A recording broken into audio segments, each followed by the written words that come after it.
अरुणाचल प्रदेश के सीएम पेमा खांडू पहुंचे अयोध्या, राम जन्मभूमि मंदिर में किया दर्शन पूजन। बहराइच की पूर्व सांसद रुआब सईदा का निधन, समाजवादी पार्टी में दौड़ी शोक की लहर। हरदोई के बालामऊ रेलवे स्टेशन पर बड़ा हादसा, रन-थ्रू ट्रेन की चपेट में आए 5 यात्री। वाराणसी में पुरुष डॉक्टर के साथ अप्राकृतिक दुष्कर्म, आरोपियों ने वीडियो वायरल करने की दी धमकी।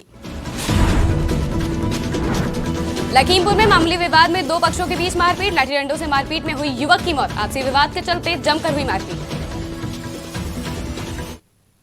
नमस्कार, स्वागत है आपका आज की खबर में। मैं हूं आपके साथ महिमा शर्मा। रुक करते उत्तर प्रदेश की बड़ी खबरों की ओर। अरुणाचल प्रदेश के मुख्यमंत्री पेमा खांडू अपनी कैबिनेट और वरिष्ठ प्रशासनिक अधिकारियों के साथ अयोध्या पहुंचे, जहां सांस्कृतिक नृत्य संगीत के साथ उनका स्वागत हुआ। एयरपोर्ट पर ही अयोध्या के मेयर समेत भाजपा नेताओं ने उनका स्वागत किया। मुख्यमंत्री पेमा खांडू के साथ उनकी कैबिनेट और वरिष्ठ अधिकारियों को मिलाकर लगभग 70 सदस्य थे और सभी ने श्री राम जन्मभूमि मंदिर में दर्शन पूजन किया। इस मौके पर पेमा खांडू ने कहा कि अभी मैं बहुत उत्साहित हूं कि राम मंदिर बन गया है और मैं दर्शन करने आया हूं। साथ ही उन्होंने कहा कि अरुणाचल प्रदेश द्वारा अयोध्या में निर्माण कराए जाने को लेकर हमने मुख्यमंत्री योगी आदित्यनाथ को पत्र लिखा है और कोशिश कर रहे हैं कि अरुणाचल प्रदेश का भी कुछ स्ट्रक्चर अयोध्या में बनाया जाए। मैं काफ़ी एक्साइटेड हूँ। आज अरुणाचल से चला हूँ में आप पहुँचा है। आज हमारे साथ में कुल मिला के हम लोग करीबन 70 लोग आए हैं अरुणाचल प्रदेश से अपना श्री राम लाला जी का दर्शन के लिए। तो हम सभी लोग काफ़ी एक्साइटेड हैं और मैं अयोध्या में आई थिंक पिछले 2 वर्ष पहले भी मैं यहाँ पे आया हूँ, जब अपना राम जन्मभूमि जो राम मंदिर जो कंस्ट्रक्शन चल रहा था। बहराइच के पूर्व विधानसभा स्पीकर वकार अहमद शाह की पत्नी और पूर्व सांसद रुआब सईदा का निधन हो गया है। अलीगढ़ में दिल का दौरा पड़ने से 75 की आयु में उनका निधन हुआ है। उनके निधन से समाजवादी पार्टी में शोक की लहर है। बता दें कि पूर्व सांसद का शव लेकर उनके बेटे यासर शाह बहराइच के लिए रवाना हो गए हैं। उनकी तबियत कुछ दिन से काफी खराब चल रही थी। बता दें कि आज शाम आजाद इंटर कॉलेज के पास कब्रिस्तान में उनका अंतिम संस्कार किया जाएगा। साथ ही बता दें कि रुआब सईदा साल 1995 में जिला पंचायत अध्यक्ष और 2004 में सांसद रही हैं। वहीं इससे पहले वो तारा महिला इंटर कॉलेज की प्रधानाचार्य भी थी। बीएचयू आईआईटी की छात्रा के साथ सामूहिक दुष्कर्म और वीडियो बनाने का मामला अभी थमा ही नहीं था कि एक पुरुष डॉक्टर के साथ अप्राकृतिक दुष्कर्म और वीडियो बनाने का मामला सामने आया है। दरअसल निजी चिकित्सालय में प्रैक्टिस करने वाले डॉक्टर की दोस्ती सोशल मीडिया के जरिए बीएचयू के धर्म विज्ञान संकाय में पढ़ने वाले छात्रों से हुई। वहीं छात्रों ने अपने रूम पार्टनर की तबीयत खराब होने का हवाला देते हुए डॉक्टर को फोन करके बुलाया। डॉक्टर जैसे ही रोइया हॉस्टल के कमरे में पहुंचता है, जिसके बाद लड़के जबरन अप्राकृतिक दुष्कर्म करते हैं, साथ ही वीडियो भी बनाते हैं। इसके अलावा आरोपी दोनों लड़कों ने डॉक्टर की सोने की चेन, अंगूठी और वीडियो के नाम पर बार-बार पैसे की मांग की। लगातार पैसे मांगने और वीडियो वायरल करने की धमकी मिलने पर घटना की प्राथमिकी दर्ज की गई, जिसके बाद घटना का खुलासा हुआ। अमेठी के पीपरपुर में मां बेटी गौरीगंज स्थित कलेक्ट्रेट पहुंचे, जहां उन्होंने जिलाधिकारी को बताया कि उनके द्वारा बनवाए गए सरकारी कॉलोनी को गांव के लोगों ने मिलकर पुलिस और राजस्व की मदद से जेसीबी से धाराशाही कर दिया, जिस पर एसडीएम प्रीति तिवारी राजस्व के साथ साथ पुलिस टीम को लेकर पीड़ित के घर पहुंची। मौके पर मौजूद पीड़ित और उसकी मां ने बताया कि मुख्यमंत्री आवास योजना के तहत उनको सरकार की धनराशि मिली थी, जिससे उन्होंने आवास का निर्माण करवाया था। ये मकान अप्रैल 2023 में बनकर तैयार हो गया था। वहीं 1 फरवरी की दोपहर को अचानक पुलिस एवं राजस्व की टीम ने मौके पर पहुंचकर उसके सरकारी आवास पर जेसीबी चलाते हुए धराशाही कर दिया। इस पर अमेठी एसडीएम प्रीति तिवारी ने बताया कि पीड़ित झूठ बोल रहा है और गांव में 50 मीटर के अंदर उसके 2 मकान और हैं। उसके द्वारा अवैध अतिक्रमण कर सरकारी जमीन पर यह तीसरा निर्माण कार्य किया गया था, जिसे नोटिस देने के बाद हटाया गया। आज ग्राम खाजा के कुछ व्यक्ति जो कलेक्ट्रेट गए थे और उन्होंने डीएम मैम को एक शिकायती पत्र दिया था कि उनका आवास अवैध रूप से बिना नोटिस के गिरा दिया गया है और कार्रवाई की मांग कर रहे थे। उसी प्रकरण में मैंने क्षेत्रीय लेखपाल और राजस्व कानूनगो के साथ मौके का निरीक्षण किया था। उसमें ये पाया गया कि जो पक्ष अपने आप को पीड़ित बता रहे थे, उनके उसी गाँव में और हार्डली 50 मीटर की डिस्टेंस पे 2 आवास बने हुए हैं ऑलरेडी। उनका परिवार वहाँ निवास कर भी रहा था। उनमें से एक आवास जो था वो ग्राम सभा भूमि पे भी था। इसके अतिरिक्त वो एक तीसरा एनक्रोचमेंट वहाँ पे कर रहे थे, जिसको हमने मौके पे गिरवाया था लेखपाल द्वारा। और वो पूर्व से बनी थी 8 महीने पहले 2023 में प्रधानमंत्री ग्रामीण जो 1,20,000 वाले थे वो कॉलोनी बनी थी।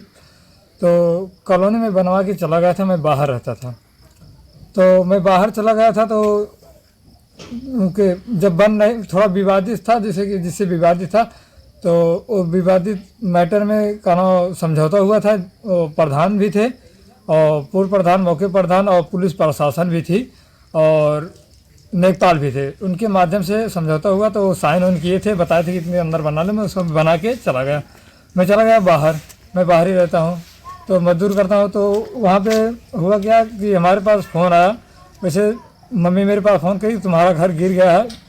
तो उसके बाद मैं वहाँ से भाग के आया, तो देखा मेरा मकान कब गिराया घर? हमारी एक कॉलोनी में गाँव खेड़ा।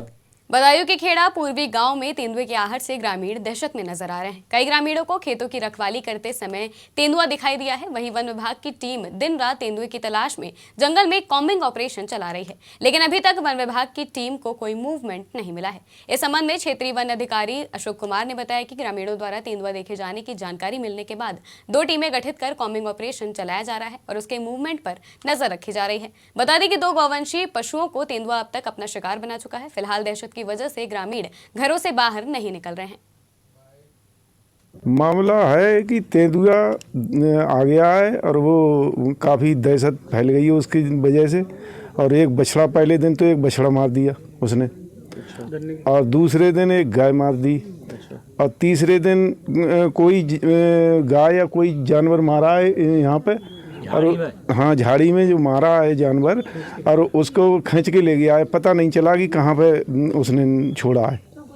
और वैसे पंजे उंजे सब बने हुए हैं वहाँ पर। खेड़ा पूर्वी में एक तेंदुआ आया हुआ है, लेकिन अभी उसके पद चिन्ह जो हैं वो भी अस्पष्ट हैं। और उसी दिन से, शनिवार से ही मैंने 2 टीमें बना रखी हैं। एक दिन में रहती है, एक रात में रहती है, लेकिन टीम द्वारा अभी नहीं देखा गया है उसे, और पूरी सर्च कर रही है। उसका पूरा मोमेंट वो जानना चाह रही है कि वो किस किस रास्ते से आ रहा है, किस किस रास्ते से जा रहा है। और अगर उसका मोमेंट का पता चल जाता है तो हम जो उचित कार्रवाई होगी उस गाँव खेड़ा। साहिबाबाद पुलिस टीम ने लूट के वांछित आरोपी को गिरफ्तार कर लिया है। दरअसल हिंडन एयरफोर्स चौकी के पटेर पथ के पास अपराध की रोकथाम के लिए सघन चेकिंग अभियान चलाया जा रहा था। उसी दौरान आरोपी मोटरसाइकिल पर सवार आता हुआ दिखाई दिया। पुलिस टीम ने उसे रोकने का प्रयास किया तो आरोपी ने पुलिस पर जानलेवा फायरिंग कर दी। वहीं जवाबी फायरिंग में बदमाश घायल हो गया, जिसके बाद पूछताछ में पता चला कि व्यक्ति थाना साहिबाबाद से लूट की घटना में वांछित चल रहा था। साथ ही उसके अन्य आपराधिक इतिहास व घटनाओं के विषय में जानकारी की जा रही है। वहीं घायल को चिकित्सा हेतु अस्पताल भेज दिया गया है। साथ ही आरोपी के पास से एक स्प्लेंडर मोटरसाइकिल, अवैध तमंचा, खोखा कारतूस व लूट से संबंधित कुछ रुपए बरामद किए गए हैं।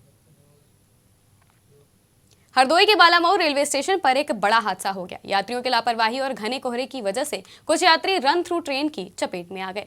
यात्री एक प्लेटफॉर्म से दूसरे प्लेटफॉर्म पर जाने के लिए रेलवे लाइन पार कर रहे थे। इस दौरान अचानक रेलवे लाइन से गुजर रही रन थ्रू ट्रेन की चपेट में 5 यात्री आ गए। हादसे में 2 महिलाओं की मौके पर ही मौत हो गई, जबकि 3 यात्री घायल हो गए हैं, जिन्हें उपचार के लिए सामुदायिक स्वास्थ्य केंद्र में भर्ती कराया गया है। जीआरपी ने मृतकों के शवों को कब्जे में लेकर पोस्टमार्टम के लिए भेज दिया है, जबकि घायलों का अस्पताल में उपचार किया जा रहा है। बता दें कि सभी यात्री लखीमपुर और सीतापुर जिले के रहने वाले हैं। हादसे से परिजनों में कोहराम मचा हुआ है।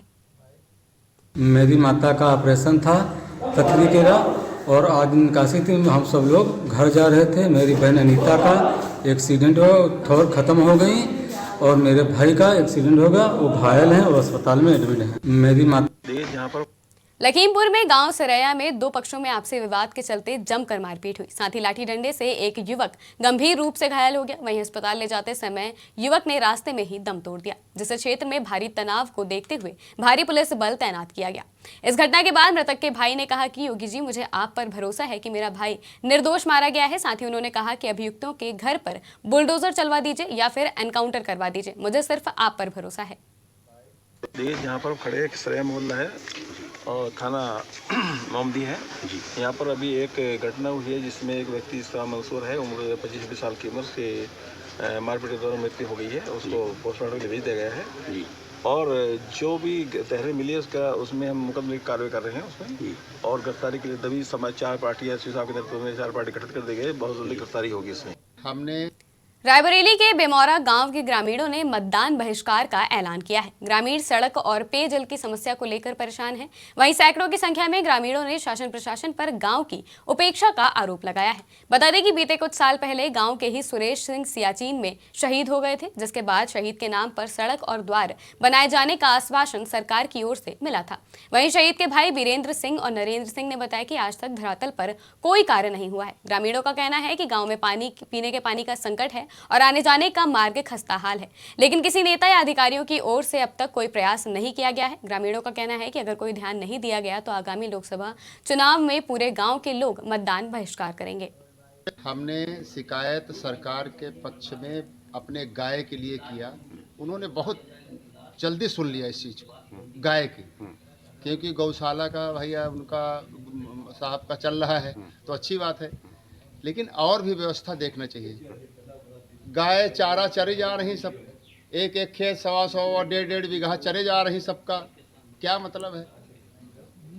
हम सरकार के साथ हैं और हम सरकार के साथ रहेंगे, लेकिन ये व्यवस्था नहीं है कि हमारा खेत चर जाए हम सरकार के साथ हैं तो ये तो गलत है ना। हमने सीएम हेल्पलाइन में फ़ोन किया, कभी नहीं सुनते ये लोग।